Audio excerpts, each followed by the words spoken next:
यहूदी और बनी इसराइल एक ही मतलब है इन दोनों वर्ड्स का, राइट?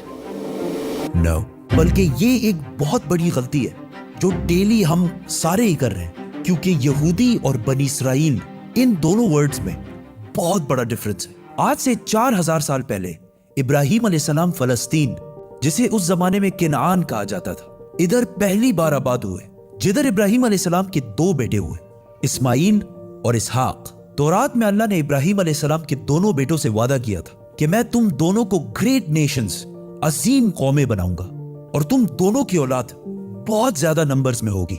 इस्माइल अलैहिस्सलाम फलस्तीन को छोड़कर अरब में मक्का में आबाद हुए, वी ऑल नो दैट। लेकिन इसहाक अलैहिस्सलाम अपने वालिद के साथ फलस्तीन में ही रहे।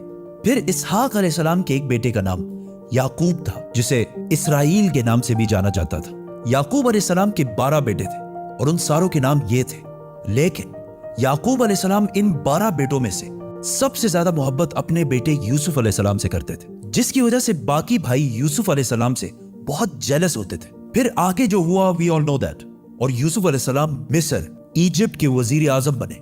और कुछ ही साल बाद हर तरफ कहत आने की वजह से यूसुफ अलैहिस्सलाम ने अपने 12 भाइयों को फलस्तीन से निकालकर अपने साथ इजिप्ट में आबाद कर दिया।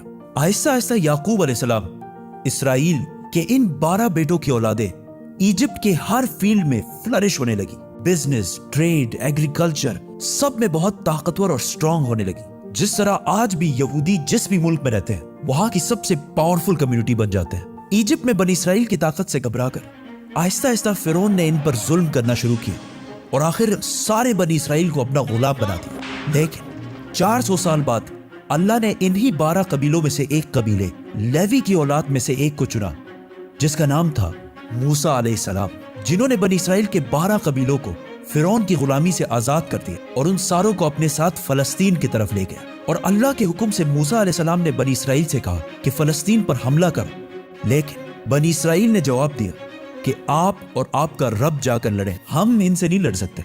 और ये इतनी सख्त बात उन्होंने इसलिए की क्योंकि मूसा अलैहिस्सलाम की फौज में उस वक्त जितने भी बनी इसराइल के लोग थे वो बचपन से ही फिरौन की गुलामी में बड़े हुए थे, जिसकी वजह से उनका जिस्म ही नहीं बल्कि उनकी सोच भी गुलामों जैसे बन गई थी।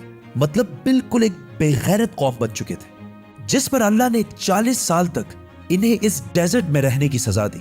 40 साल ही क्यों? क्योंकि इन 40 सालों में बनी इसराइल की पुरानी जनरेशन जो फिरौन की गुलामी की सोच में बड़ी हुई थी वो बिल्कुल खत्म हो गई और एक नई जनरेशन मूसा अलैहिस्सलाम की लीडरशिप में बिल्कुल आजाद सोच के साथ बड़ी हुई।